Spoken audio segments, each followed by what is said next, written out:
Hello, my name is Holly Unwin and I'm a PhD student at Lancaster University and the British Geological Survey.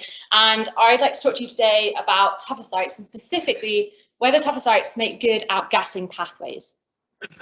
So today I want to split this presentation into three parts. So I want to talk to you about firstly, what is a tuffisite to get everyone on the same page. And then I want to have a think about how big the outgassing flux might be that can pass through a tuffisite. And then finally, at the end, some sort of implications of tuffisite-enabled outgassing. So what is a tuffisite?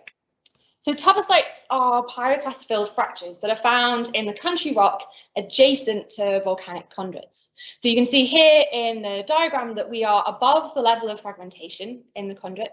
And so we've got high pressure gas pyroclast mixtures that can open fractures in the country rock and form our tuffisites.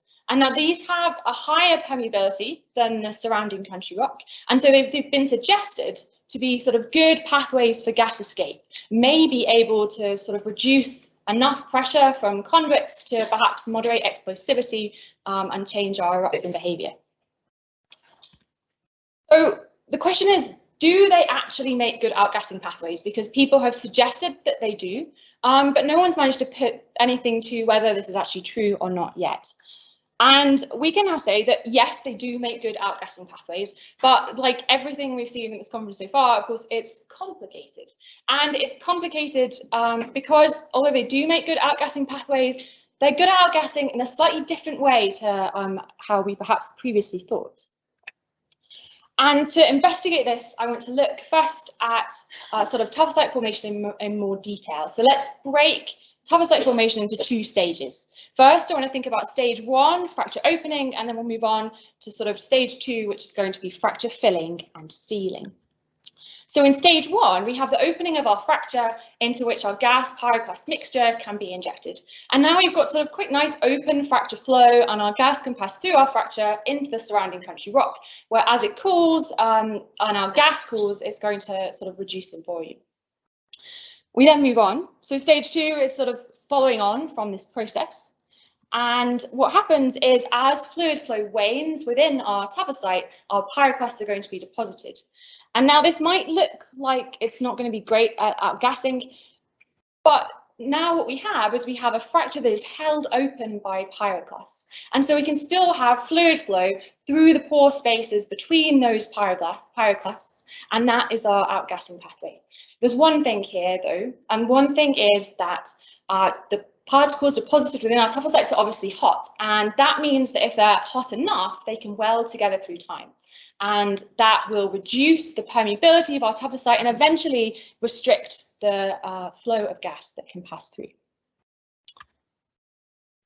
We need to know then how big an outgassing flux tuffisites can actually allow. And to investigate this, I wanted us to think about two key questions. So firstly, how fast is the fluid flow going to be during each of these two stages? And so we can think about how much gas can actually flow through our tuffisite during a specific time. And then if we want to know which one is going to be more significant when we're thinking about volcanic activity, we also need to know how long each stage lasts for. And to do this, I want to take us back to Iceland to look at a case study. And our case study is a tuffisite that I talked about here at VMSG before at Husafell volcano in Iceland. And this tuffisite formed around 3 to 2.5 million years ago. And here it is. Tuffisites in the field always just look sort of like piles of horrible crumbly pyroclasts. But this tuffisite is about 90 centimeters thick, and we know from outcrop that it's at least 40 meters at length, but we don't have either end sort of properly exposed. But where we think we are, just to remind you, is at the sort of margins of our volcanic conduit, and we've injected this material into the country rock. And we think that we're about 500 meters depth. If I just overlay some interpretation on this pile of tuffisite, then what we can see is that it does actually have quite a complex internal structure. And we think that this is then formed by multiple pulses of injected material into our fracture. And we've estimated before in a paper that was published now not last year, 2 years ago, that the overpressure required to emplace each of these sediment units was somewhere between sort of 1.9 to 3.3 megapascals. So that is the fluid pressure or the fluid overpressure that we think we need for tuffisite formation. So to jump back to our key questions, how fast is the fluid flow during each stage? And it sort of makes sense that in our stage 1, where we've got our fracture opening, there aren't any particles in the way right now, and so we're expecting that we should have sort of nice rapid fluid flow. During stage 2, we've now had the particles, the pyroclasts being deposited in our fracture, and that flow now has to weave around those deposited pyroclasts. And so we can expect that fluid flow is going to be much slower. So what we can do is we can estimate how big or how fast the fluid flow is in each of these stages. And I'm not going to go into too much depth about these equations, but for stage 1, we can use the Darcy-Weisbach equation. For stage 2, we can use Forchheimer's law. And you can see we've got a lot of parameters here. Some of these we can measure, so like the permeability, for example, of our tuffisite today. Others we have to estimate. And some of these are really not very easy to estimate at all because we don't know as much as we might like about tuffisites. But if we think about this as sort of scale of magnitude analysis, then you'll see that something interesting does come out at the end. And if we plug our numbers into these equations, we find the flow velocity in stage 1 is sort of much bigger than our stage velocity in stage 2. And what I've done here is I've separated stage 2 into thinking about the fluid flow velocity before and after sintering. So before sintering has reduced our tuffisite permeability, and then once everything is fully sintered, we're going to expect a much slower fluid flow. We wanted fluxes of gas that can pass through, and to estimate those, we can multiply by the cross-sectional area of our tuffisite. And if we take a fracture that is of a similar size to the Husserl tuffisite, then what we can do is we can estimate those fluid fluxes. And again, obviously, stage 1 is much bigger than stage 2. So stage 1 is significantly greater than stage 2. How much bigger? 10 to 6 to 10 to the 9 times bigger. So this is way bigger than in stage 2. But if we want to know which stage is actually going to be more important overall for outgassing, then we need to know how long each of those stages is actually going to last for.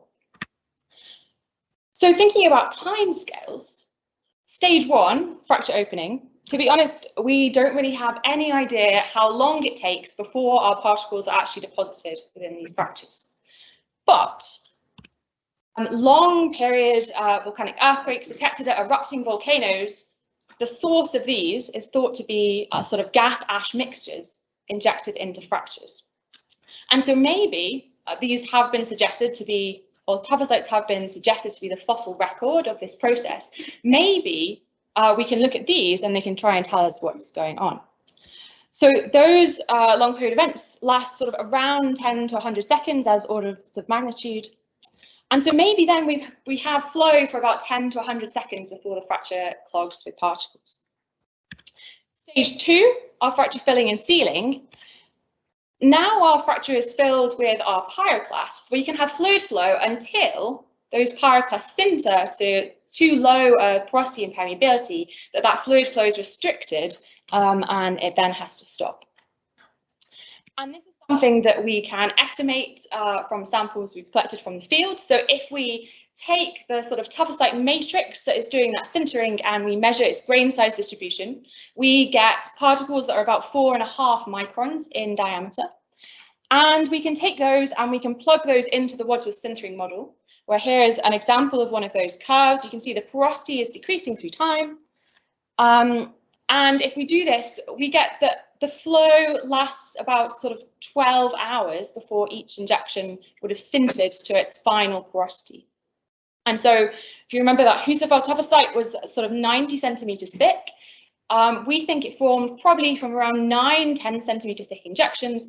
So roughly then, this might have been active for sort of 100 hours before that fluid flow was forced to stop due to sintering. So the flux in stage 1 is significantly greater than the flux in stage 2. And we now also know that stage 1 is significantly shorter than stage 2. So we need to think about how these weigh up and which one might actually be more significant.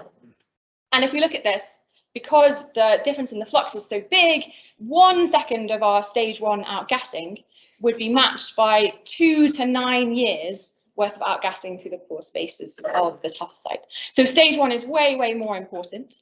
and certainly more important when we're thinking about sort of the impacts of tuffisites at erupting volcanoes. Maybe stage 2, if we can freeze in sort of tuffisite permeability and allow long-term fluid flow, maybe stage 2 might be important in sort of inter-eruption timescales. If we take that stage 1 flux and we use it to estimate sort of an H2O flux, we can compare that to the surface flux at different volcanoes during explosive eruptions. And if we do that, the flux that we've estimated for stage 1 is somewhere between, or we'd need sort of 5 to 60 Husserl-sized tuffisites to match the surface flux that we've seen at these volcanoes. So it looks as though our sort of lateral outgassing through tuffisites has the potential to be really, really quite significant, and it's definitely something that we should perhaps think about. So as a summary, tuffisite formation can allow for significant lateral outgassing. The fluxes we've just calculated are really quite big, but it's not the sort of stage 2 tuffisite flow that everyone has traditionally thought about. We're not now thinking about flow weaving its way through the pyroclasts. We're thinking about fracture flow before those pyroclasts are deposited as the sort of more significant stage for outgassing. And this leaves us with lots and lots of open questions.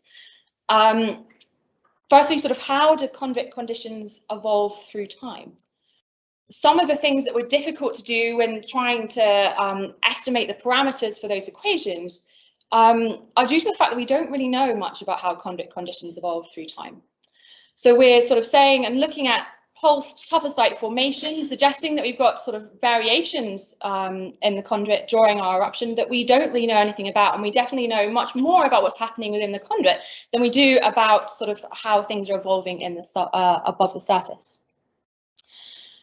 And we've said that we could have pulsed outgassing, and we could potentially allow quite big fluxes of lateral outgassing, but these are only going to last quite short periods of time. So if that stage 1 of tuffisite formation is lasting sort of 10 to 100 seconds, is that significant, or does your volcano sort of notice that you've piped off a significant flux of gas laterally beneath the surface? And would that actually affect our eruptive activity that we see? And then finally, to sort of answer that previous question, we need to know how coupled the vertical and the horizontal flow are going to be within the conduit. So what happens if we end up with that lateral flow of gas? And this is going to be something that we would have to think about if we want to sort of improve our modelling of eruption dynamics. Thank you for your time.